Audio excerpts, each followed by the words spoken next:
सूर्य हमारा पूरा शरीर और उसमें कॉन्फिडेंस जो है वो पूरा मंगल। मंगल किसी भी प्रकार से खराब हो जाए, शत्रु ग्रहों के साथ आ जाए दर्शकों, तो बच्चे की ना कंसंट्रेशन होती है, ना ही उसे पढ़ाई में कुछ इंटरेस्ट होता है। वो सिर्फ और सिर्फ, क्योंकि आजकल के ज़माने में लोग इस प्रकार के हैं और बच्चे भी इस प्रकार के हैं घरों में, जो केवल एक दिन में ही लखपति छोड़िए करोड़पति बनने की सोचते हैं, वो भी बहुत छोटे उम्र से ही।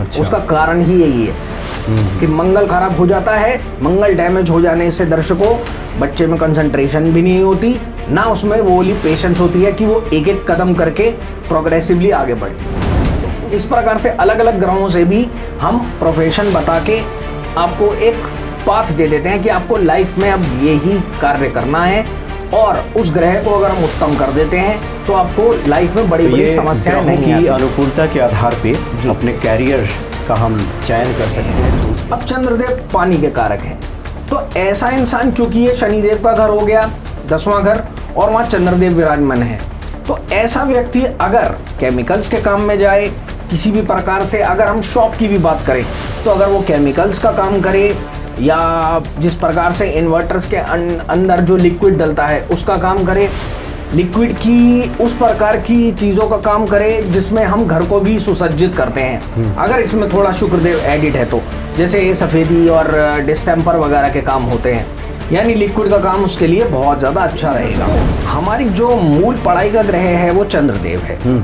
हमारे ज्ञान का जो आजकल देखिए 2 तरीके का ज्ञान है, एक मान लीजिए आध्यात्मिक ज्ञान है जो कि बृहस्पति देव के अंडर आता है, अब दूसरा ज्ञान स्मार्ट शिक्षा वाला है, अर्थात कंप्यूटर उद्योग वाला। इसमें दर्शकों 3 ग्रह बहुत ज़्यादा इंपॉर्टेंट हैं, शुक्रदेव, राहुदेव और केतुदेव, क्योंकि बुधदेव प्रॉपर मैथमेटिक्स के टीचर की भांति हैं, सारी कैलकुलेशंस के गुरु हैं वो, और उसी कैलकुलेशन और मैथमेटिक्स के ग्रह हैं बुध महाराज। तो यदि बुध महाराज इस परिस्थिति में खराब हो जाए तो बचपन से ही बच्चे की कैलकुलेशंस बहुत वीक होंगी, उसको छोटी छोटी चीज़ों को अपने अनुसार करने में बहुत ज़्यादा वक्त लगेगा। और इसी में दर्शकों आजकल के हिसाब से, जिसको हम बोलते हैं अपने कार्य को प्रायोरिटाइज करना, कि क्या चीज़ ज़्यादा इंपॉर्टेंट है और क्या चीज़ कम इंपॉर्टेंट है, इस चीज़ की भी उसके अंदर बहुत ज़्यादा कैपेबिलिटी नहीं होती। जैसे आराम, बहुत से अभिभावक बच्चों के भविष्य को लेकर काफ़ी चिंतित रहते हैं, कैसे बच्चों का भविष्य उज्जवल बनेगा, अच्छे मार्क्स से, अच्छे नंबरों से वो कैसे उत्तीर्ण होंगे, पढ़ाई के बाद अच्छी नौकरी मिल जाए, विदेश कुछ लोग अपने बच्चों को भेजना चाहते हैं। ऐसे बहुत सारी समस्याएं हैं बच्चों को लेकर के, जिससे अभिभावकों की परेशानियां बढ़ जाती हैं। इसी विषय पर आज विस्तार से आपको ज्योतिषी तरुण कपूर बताने जा रहे हैं कि इसका क्या उपाय हो सकता है, क्यों इस तरह की समस्या आ सकती है, और क्या वो हम उपाय करें जिससे कि इन समस्याओं से हम खुद को बचा सकें और बच्चों का भविष्य उज्जवल बन सके। अरे स्वागत है आपका। जय श्री राम। देखिए, जिस विषय पे आप बात करने जा रहे हैं बहुत महत्वपूर्ण विषय भी है और देखें तो बहुत बड़ा विषय भी है जी।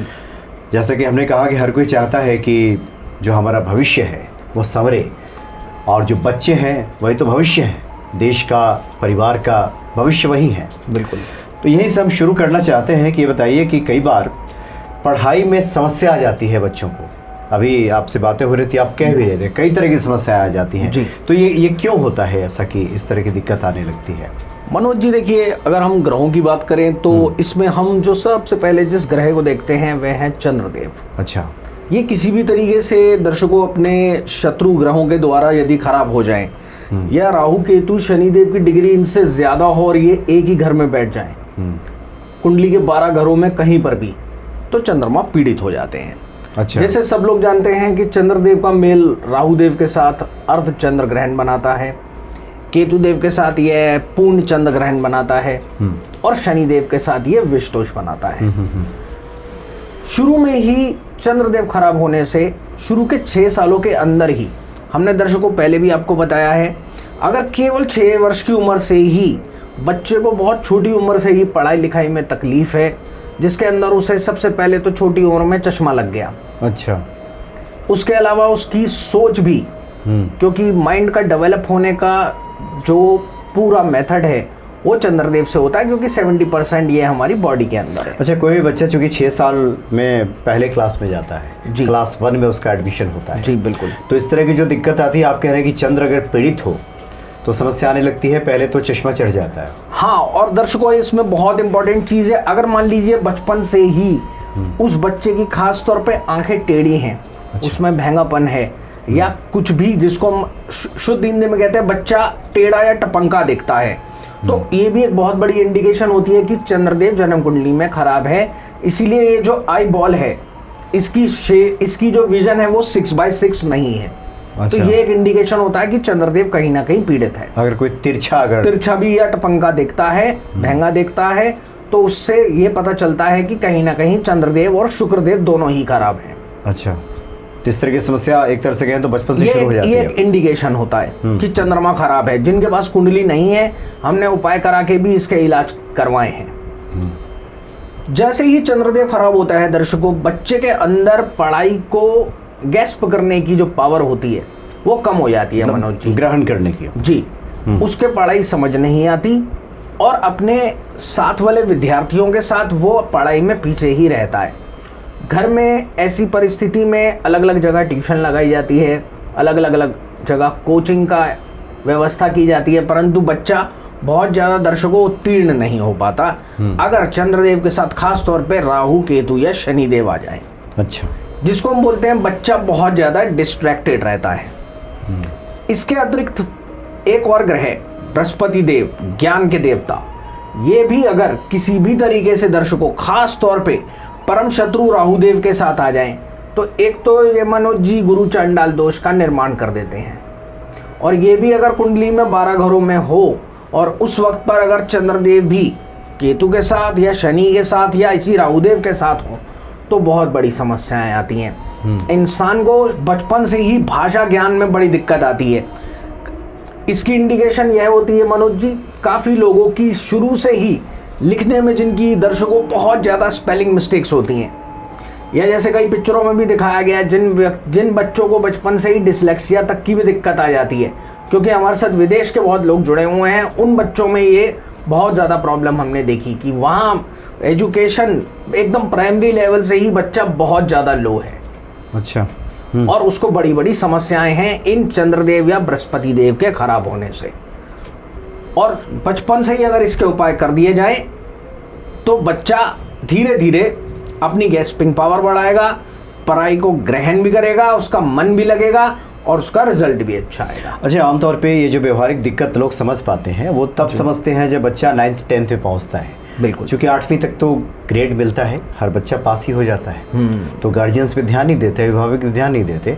लेकिन आप ये कह रहे हैं कि ये दिक्कत शुरू से ही रहती है, उस पे इस पे ध्यान देना चाहिए जी। तो क्या लक्षण होगा कि लोग समझ जाएं कि शुरू में क्या दिक्कत हो सकती है? देखिए, जब भी चंद्रदेव खराब होगा बृहस्पति के अलावा, तो बच्चा पढ़ने के वक्त पे बहुत ज़्यादा देर तक बैठा रहेगा, परंतु उसके अनुरूप उसका रिजल्ट नहीं आएगा। अच्छा, एक तो ये भी पहचान है। दूसरा, घर से पूरा याद करके गया है, हो सकता है माता या बहन या भाई को उसने सब कुछ सुना दिया, परंतु स्कूल में जाते ही अध्यापक के सामने उसकी वो परफॉर्मेंस नहीं रहती। काफ़ी व्यक्तियों को चंद्रदेव के साथ अगर बुधदेव भी दर्शकों थोड़ा सा खराब हो जाए, इसमें दर्शकों में बहुत इंपॉर्टेंट चीज़ बता देता हूँ, चंद्रदेव इकलौता ग्रह है जो सूर्य के सामने आने से वक्री नहीं होता।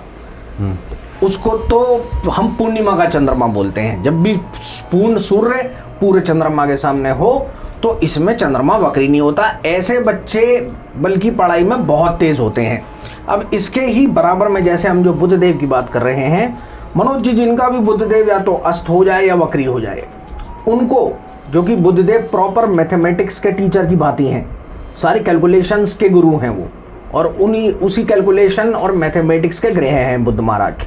तो यदि बुध महाराज इस परिस्थिति में खराब हो जाए तो बचपन से ही बच्चे की कैलकुलेशंस बहुत वीक होंगी। उसको छोटी छोटी चीज़ों को अपने अनुसार करने में बहुत ज़्यादा वक्त लगेगा। और इसी में दर्शकों आजकल के हिसाब से, जिसको हम बोलते हैं अपने कार्य को प्रायोरिटाइज करना, कि क्या चीज़ ज़्यादा इंपॉर्टेंट है और क्या चीज़ कम इंपॉर्टेंट है, इस चीज़ की भी उसके अंदर बहुत ज़्यादा कैपेबिलिटी नहीं होती अगर ये बुधदेव भी सूर्य के साथ किसी भी प्रकार से या किसी दुश्मन ग्रह के साथ खराब हो जाए। तो इन मेजरली बुधदेव को, चंद्रदेव को और बृहस्पति देव को, इन तीनों को ही हम एक साथ देख करके चलते हैं। अभिभावकों के लिए सबसे उचित समय कौन सा होता है कि जब बच्चों पे उन्हें ध्यान देना चाहिए? क्योंकि हमने जैसा कि कहा कि बच्चा जब 14 साल 15 साल का होता है जी। और आशा के अनुरूप जब रिजल्ट नहीं लाता तब ध्यान जाता है कि ये तो अच्छा नहीं कर रहा, उसके पहले तो लोगों को ध्यान ही नहीं जाता, कई बार यही होता है जी। तो आपकी सलाह क्या होगी कि कब उचित समय होता है कि जो ध्यान देना ही चाहिए? देखिए, आज के इतने कम्पिटिटिव युग में दर्शकों, मैं सभी पेरेंट्स से यही रिक्वेस्ट करूंगा कि अपने बच्चे की प्रोग्रेस रिपोर्ट अपनी आंखों के सामने साल दर साल देखें।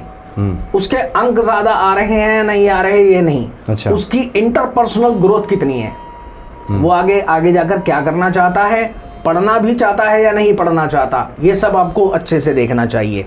स्वयं हमने, अभी हमारा बेटा कॉलेज में जाता है, हमने पूरा फर्स्ट से लेकर 12th तक उसके टीचरों से जाकर मुलाकात की, कोविड के पीरियड को हटा करके, और उसमें उसकी प्रोग्रेस रिपोर्ट हम देखते रहते थे, हमें पता होता था बच्चा क्या कर रहा है। दर्शकों, इस चीज़ में जिस सब्जेक्ट के लिए उसे ट्यूशन की ज़रूरत पड़ी, हमने उसको वो फैसिलिटी दी ताकि ये इस सब्जेक्ट में पीछे नहीं रह जाए।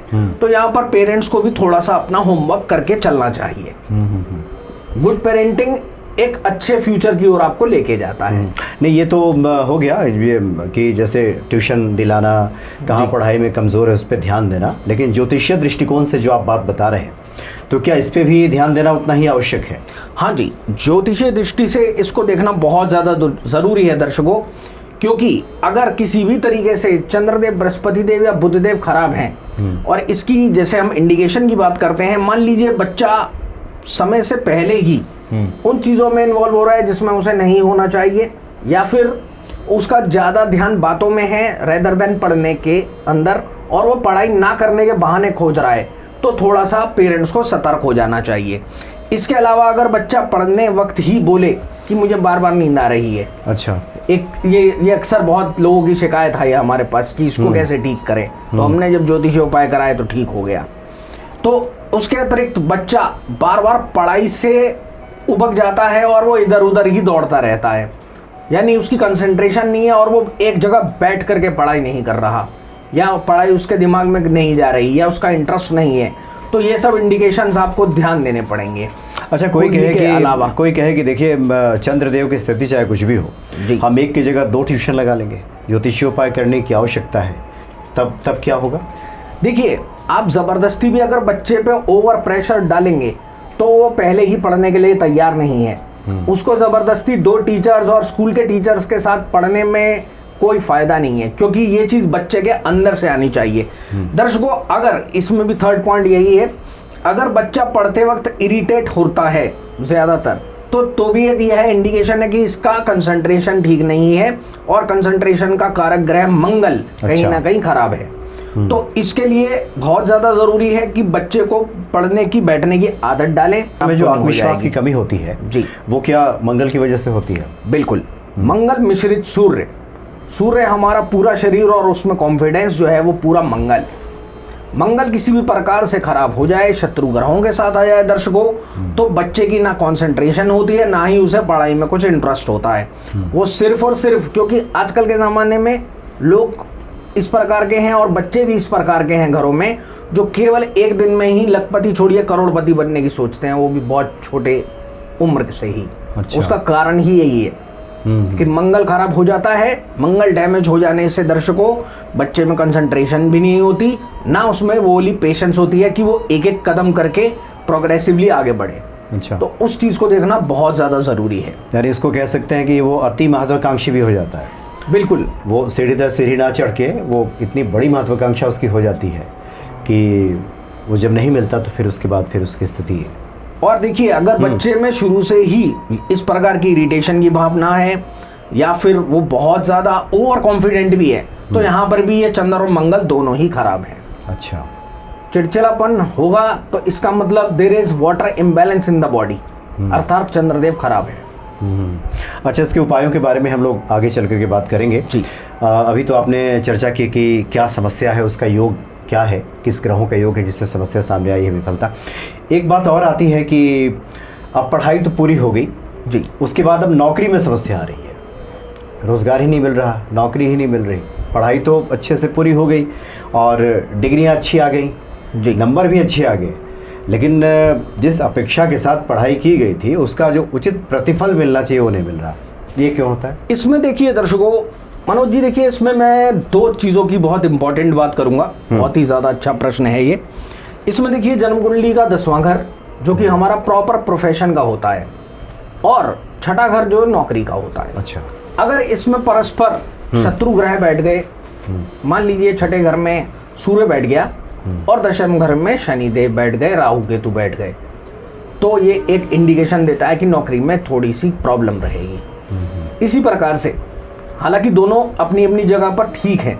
सूर्य छठे घर में सरकारी नौकरी का एक बहुत अच्छा कारक ग्रह है दर्शकों, परंतु दशम में उसका शत्रु होने की वजह से चाहे सूर्य की दृष्टि उस पर नहीं पड़ती, परंतु राहु केतु अगर बैठे होंगे तो दृष्टि पड़ेगी। राहु और केतु की 9वीं दृष्टि होती है दर्शकों। और शनिदेव भी 10वें घर में खराब हो जाएंगे जब कोई भी ग्रह दूसरे या चौथे घर से उन पर दृष्टि डाल देगा। अच्छा। तो हमको ये कॉम्बिनेशंस के हिसाब से देखना पड़ता है। खास तौर पे जैसे हम बात कर रहे हैं सरकारी नौकरी के लिए सूर्य, और मनोज जी कॉर्पोरेट जॉब्स के लिए शनिदेव को देखना परम आवश्यक है। इस परिस्थिति को अच्छा करने के लिए अगर यहाँ पर सूर्य को बृहस्पति, मंगल या चंद्रमा की और शनिदेव को राहु केतु बुध शुक्र की सपोर्ट दे दी जाए तो नौकरी अच्छी खासी लग सकती है और नौकरी स्थिर भी रहती है। अच्छा। क्योंकि इसी में अगर छठा और 10वां घर आपस में मिक्स हो गए किसी भी तरीके से इन अ बैड वे दर्शकों, तो बार बार नौकरी छूटती भी रहती है और नौकरी में बच्चा सेटिस्फाइड भी नहीं होता। और ऑन टॉप ऑफ इट जो आपके बॉसेस होते हैं वो भी आपके लिए कहीं ना कहीं ऐसी योजना बनाते हैं कि इसको फंसा के इसको नौकरी से निष्कासित कर देना चाहिए। तो इसीलिए इस योग का भी उपाय होना बहुत ज़्यादा ज़रूरी है। यानी 2 ग्रहों की आपने चर्चा की, एक तो है कि सूर्य की स्थिति अच्छी हो तो सरकारी नौकरी, और शनि की अच्छी हो तो फिर एक कॉर्पोरेट जॉब की अच्छी जॉब। अच्छा, ये है। अच्छा, दूसरा एक हम आपसे भी बात करेंगे कि ग्रहों के हिसाब से कैरियर को हम कैसे चयन करें, चूज करें, लेकिन पहले बताइए कि आजकल खासकर मेट्रोज़ में या जो लोग भी थोड़े हाई फाई रहने वाले लोग हैं जिनकी आर्थिक स्थिति अच्छी है कह सकते हैं, वो चाहते हैं कि उनके बच्चे विदेश जाएं, लेकिन संयोग नहीं बन पाता। फिर इसके पीछे क्या कारण होता है? देखिए दर्शकों, हमारी जो मूल पढ़ाई का ग्रह है वो चंद्रदेव है। हमारे ज्ञान का जो आजकल देखिए 2 तरीके का ज्ञान है। एक मान लीजिए आध्यात्मिक ज्ञान है जो कि बृहस्पति देव के अंडर आता है। अब दूसरा ज्ञान स्मार्ट शिक्षा वाला है, अर्थात कंप्यूटर उद्योग वाला। इसमें दर्शकों 3 ग्रह बहुत ज़्यादा इंपॉर्टेंट हैं, शुक्रदेव, राहुदेव और केतुदेव। अच्छा। सारी टेक्निकल एजुकेशन दर्शकों, इंजीनियरिंग खास तौर पे जिसमें टेक्निकल और अलग अलग तरीके की आप अनुमानित टाइप की एक मैनिपुलेशन वाली स्टडीज करते हैं, उसका प्रॉपर जो ग्रह है वो राहुदेव है। हर प्रकार की मैनिपुलेशन वाली स्टडी का, जिसके अंदर चाहे हम वो बात करें कि आप जुए सट्टे या शेयर मार्केट की पढ़ाई, वो भी आजकल बहुत बच्चे करते हैं, उसका जो ग्रह है वो प्रॉपर राहुदेव है। इसी प्रकार से मॉडलिंग का प्रोफेशन, कॉस्मेटिक्स का, ब्यूटीक का, और भी बड़े बड़े होटल लाइन जिसके अंदर आपको अपने आप को शोकेस करना पड़ता है, इसका कारक जो है वो शुक्रदेव है। और जो प्रॉपर आप जब विदेश जाने की बात करते हैं उसके लिए दर्शकों हम केतुदेव को देखते हैं। अच्छा। अगर किसी भी तरीके से 12वें घर में केतुदेव की राशि जो उसकी प्रिय हो, या उसके अतिरिक्त उसका कोई भी नक्षत्र हो, या उसकी एनर्जी को अगर हम 12th हाउस में पहुंचा सकें किसी भी तरीके से, तो दर्शकों बच्चा विदेश में जा भी सकता है, सफल भी हो सकता है और परमानेंटली वहां सेटल भी हो सकता है। उसके लिए जन्म कुंडली का विश्लेषण कराना परम आवश्यक है। एक हम ये भी जान लेते हैं कि अब ये है कि कई बार तो बहुत सारे गार्जियंस और बच्चे इस बात को लेकर परेशान रहते हैं कि इतनी सारी चीज़ें हैं दुनिया में, ये करें या ये करें, किस क्षेत्र में जाएं, कौन सा चीज़ हमारे लिए ठीक रहेगा, इसके बारे में क्या आपकी सलाह होगी, इसके लिए क्या करना चाहिए? हाँ मनोज जी, देखिए दर्शकों, जैसे हम बात कर रहे थे 10वां घर हमारे प्रोफेशन का घर है। मान लीजिए 10वां घर खाली है, उसमें कोई ग्रह नहीं है, तो फिर उसकी राशि और उसके नक्षत्र को देख के इस बात को डिसाइड किया जाएगा। और अगर मान लीजिए 10वें घर में कोई भी ग्रह है, चाहे वो 1 हो, 2 या 3 हो, तो उनको एक एमलगमेशन या उनके मिक्सचर से जो एक अच्छा प्रोफेशन निकल करके आता है उसके बारे में चर्चा की जाएगी। मान लिए 10वें घर में चंद्रदेव बैठे हैं। अब चंद्रदेव पानी के कारक हैं, तो ऐसा इंसान, क्योंकि ये शनिदेव का घर हो गया 10वां घर और वहाँ चंद्रदेव विराजमान है, तो ऐसा व्यक्ति अगर केमिकल्स के काम में जाए किसी भी प्रकार से, अगर हम शॉप की भी बात करें तो अगर वो केमिकल्स का काम करे या जिस प्रकार से इन्वर्टर्स के अंदर जो लिक्विड डलता है उसका काम करे, लिक्विड की उस प्रकार की चीज़ों का काम करे जिसमें हम घर को भी सुसज्जित करते हैं, अगर इसमें थोड़ा शुक्रदेव एडिट है तो, जैसे ये सफ़ेदी और डिस्टेम्पर वगैरह के काम होते हैं, यानी लिक्विड का काम उसके लिए बहुत ज़्यादा अच्छा रहेगा। अगर दर्शकों इसमें किसी भी वे में इसको बृहस्पति देव का साथ मिल जाए तो ऐसा इंसान हमने देखा है मनोज जी बहुत बड़ा साइंटिस्ट तक भी बन जाता है। अच्छा। क्योंकि बृहस्पति चंद्रमा आके इंसान में बहुत ज़्यादा सब्र दे देते हैं और तब ऐसा व्यक्ति बहुत उत्तम कोटि का साइंटिस्ट बनना हो देखा है हमने, जब भी दशम घर इस प्रकार से चंद्रमा से आबाद हो जाए। इस प्रकार से अलग अलग ग्रहों से भी हम प्रोफेशन बता के आपको एक पाथ दे देते हैं कि आपको लाइफ में अब यही कार्य करना है, और उस ग्रह को अगर हम उत्तम कर देते हैं तो आपको लाइफ में बड़ी बड़ी समस्याएं नहीं आती। अनुकूलता के आधार पे अपने कैरियर का हम चयन कर सकते हैं, चूज कर सकते हैं। अब हम उपायों की बात कर लेते हैं। जैसे शुरू में आपने कहा कि बहुत से ऐसे बच्चे हैं कि किताब खोलते ही नींद आनी शुरू हो जाती है, विफलता जो हाथ लगती है जी, तो ऐसे लोगों को क्या उपाय बता रहे हैं? देखिए, जैसे हमने शुरू में ही बात की, चंद्रदेव किसी भी रूप में खराब हो जाएं तो इस परिस्थिति में बहुत ज़्यादा अच्छा है जन्म कुंडली दिखा करके उसके उपाय कीजिए। चंद्र मार्तंड यंत्र उसके गले में पहनाइए, चांदी की चूड़ी या चांदी का कड़ा ऐसे बच्चे की कलाई में अवश्य धारण कीजिए। खाने पीने के मामले में भी इसमें बहुत सावधानी होती है दर्शकों। शाम के वक्त पे खास तौर पे बच्चे को दूध ना दें, सूर्य अस्त हो जाने के बाद दूध ना दें, उससे पहले या सुबह ही उसे दूध दे दीजिए। हो सके तो उसमें थोड़ी अम्बा हल्दी मिला दीजिए या केसर मिला दीजिए। ये सुबह का पिया हुआ दूध इस प्रकार से बच्चे की कंसंट्रेशन को धीरे धीरे बढ़ाएगा, और हो सके तो उसके जंक फूड को भी कम कर दीजिए दर्शकों। तो आप देखेंगे कि बच्चा ठीक ठाक पढ़ने लग जाएगा। अच्छा, और जो लोग विदेश जाना चाहते हैं और रुकावटें सामने आ रही हैं, ऐसे लोग क्या करें? देखिए, इसके लिए बहुत ही आसान एक उपाय है, हमने काफ़ी लोगों को कराया है। 12वां घर हम किसी भी तरीके से दर्शकों मान लीजिए एक्टिवेट कर देते हैं, जैसे अभी हम केतु देव की बात कर रहे थे, तो काफ़ी हद तक हमारे विदेश जाने का रास्ता खुल जाता है। जिनकी कुंडलियाँ नहीं भी थी मनोज जी, उन्होंने भी यह उपाय करके हफ्ते दर हफ्ते अपने बृहस्पति मिश्रित केतु को अच्छा किया और उनके बच्चे विदेश में जाके पढ़ रहे हैं। अच्छा। इसके लिए दर्शकों बहुत ही आसान उपाय है। आप गिनती के केवल 12 केले लीजिए, अब इन्हें मंदिर में जाकर के गणपति बप्पा के आगे अर्पित कर दीजिए बृहस्पतिवार के दिन। कुछ हफ्तों के बाद जब आपका बच्चे का वीज़ा की सारी प्रोसेसिंग स्टार्ट हो जाए, तब आप धीरे धीरे इन केलों को मंदिर में चढ़ाने के अलावा कभी कभार भगवान के ही समक्ष रख के अब पंडित जी के आशीर्वाद से कुछ केले अपने पास रख लीजिए और अपने ही बच्चे को वही प्रसाद के रूप में खिलाइए।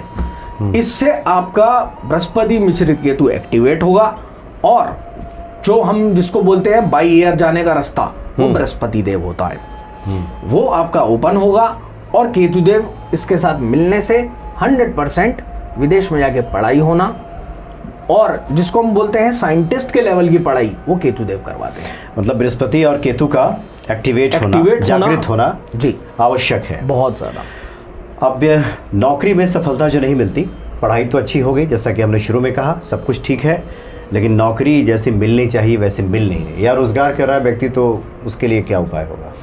देखिए, जो सरकारी नौकरी में जाना चाहते हैं, जैसे कि हमने बताया, उनको सूर्य नारायण को अच्छा करना चाहिए। अच्छा, ये उपाय करके बहुत लोगों ने सरकारी नौकरी प्राप्त की है दर्शकों, और वो मैं काफ़ी पहले भी अलग अलग जगह पे बता चुका हूँ। एक तांबे के लोटे में आप जल लीजिए, इसको लगातार 21 दिन करना है। 21 दाने लाल मिर्च के अंदर जो दर्शकों दाने होते हैं, लाल मिर्च को खोल लीजिए और 21 दाने उसमें लाल मिर्च के डाल दीजिए। अब सूर्य नारायण को सुबह अच्छा यह रहता है कि हम 6 से 8 बजे के बीच में यह उपाय को करें, क्योंकि सरकारी नौकरी का समय भी लगभग 9 से 5 का ही होता है। या जिनकी सरकारी नौकरी लग चुकी है, अभी जैसे गोचर में सूर्य और राहु भी एक साथ चल रहे हैं, तो दर्शक ये उपाय कर सकते हैं। तांबे के लोटे में ये 21 लाल मिर्च के दाने लीजिए और लगातार 21 दिन तक, संडे से शुरू करते हुए भगवान सूर्य को अर्घ्य दीजिए। ओम गृणी सूर्याय नमः या ओम हराम हरिम हरोम स सूर्याय नमः, इसका पाठ करते हुए। अच्छा ये रहेगा दर्शकों कि ये जो जल है ये आपके पाँव पे ना गिरे, इसलिए थोड़ा ऊंचा स्टूल लेके खड़ा हो जाइए, मतलब और पाँव पे छींटा ना पाँव पे पड़े। छींटे ना ही आए तो अच्छा है। काफी लोग इसमें पार्क में या ऐसी ऊंचे स्थान पर खड़े हो जाते हैं, थोड़े हेलियॉक पे, या फिर जहाँ पे घास हो, या घास हो, वो भी बहुत जहाँ अच्छी पे बात है। छींटा ना उड़े। हाँ, इसके अलावा जो कॉर्पोरेट जॉब में है दर्शकों, उनके लिए बहुत ज़्यादा इंपॉर्टेंट है। यहाँ पे हमको शनिदेव को प्रसन्न करना है। हमने पिछले प्रोग्राम में भी बताया है, आप शनिवार को प्रॉपर घर से ही बनाया हुआ चौमुखा दिया ले जाइए और इसको शनिदेव के चरणों या उनके समक्ष जला दीजिए। इसको प्रज्वलित करते रहिए। ओम शम शनिश्चराय का पाठ करते रहिए। शनि देव का आशीर्वाद प्राप्त करने के लिए बहुत अच्छा रहेगा दर्शकों। आप काले कुत्ते और कौओं की सेवा भी कर सकते हैं, उन्हें रोटी डालते रहिए। तो इस प्रकार से आपके शनिदेव बहुत ज़्यादा अच्छे रहेंगे। तो आपने उपाय भी बता दिया। अब चलते चलते एक आखिर में हम चाहते हैं कि अनुभव से, चूँकि लोगों से बातचीत होती है, अभी आप व्यवहारिक तौर पे क्या दिक्कत देखते हैं, कहाँ गलती हो जाती है? क्या अभिभावकों की तरफ से कुछ ज़्यादा ही दबाव बच्चों पे बना दिया जाता है? गलती कहाँ देखते हैं आप, किस स्तर पे ज़्यादा हो रही है? मनोज जी देखिए, बच्चे की ओर ध्यान देना परम आवश्यक है, पर उसको ओवर प्रेशराइज मत कीजिए। आपको एक कीन ऑब्जर्वर की तरह बच्चे को वॉच करना चाहिए कि बच्चा किस क्षेत्र में जाना चाहता है, और उसके साथ बैठ के बात करना बहुत ज़्यादा ज़रूरी है। उसकी संगत कैसी है, वो बहुत ज़्यादा ज़रूरी है। उसकी दोस्ती कैसी है, बच्चा स्कूल से वाकई में क्या पढ़ के आ रहा है। कभी कभी ओकेजनली आप स्कूल या उसके इंस्टीट्यूट में जाके भी पता कर सकते हैं कि ये कैसा परफॉर्म कर रहा है। और इसके अतिरिक्त बहुत ज़्यादा ज़रूरी है कि हम उसका एक मित्र बन के उसका साथ दें, ताकि हमें ये बात पता चल सके कि बच्चा आगे जाके क्या करना चाहता है। ये होमवर्क थोड़ा सा, जैसे हमने पहले भी बोला, पेरेंट्स को करना चाहिए। जी हाँ, जी हाँ। तो आज तो काफ़ी विस्तार से आपने सब बातें बताई हैं, और ये सब व्यवहारिक बातें हैं जो आए दिन लोगों से आपकी बातचीत होती है, और लोग जो आपके सामने बातें रखते हैं। इससे हुआ कि क्यों ना इस विषय पे बात हो कि इस तरह की समस्या जीवन में आ रही है, क्योंकि जीवन को जब सफल बनाना है, अपने भविष्य को संवारना है, तो इस विषय पे ध्यान देने की बहुत ही आवश्यकता है। तो बड़ा आनंद आया, आपने बहुत विस्तार से सब बातें बताई हैं आज। बहुत बहुत धन्यवाद आपका। जय श्री राम। जय सिया राम।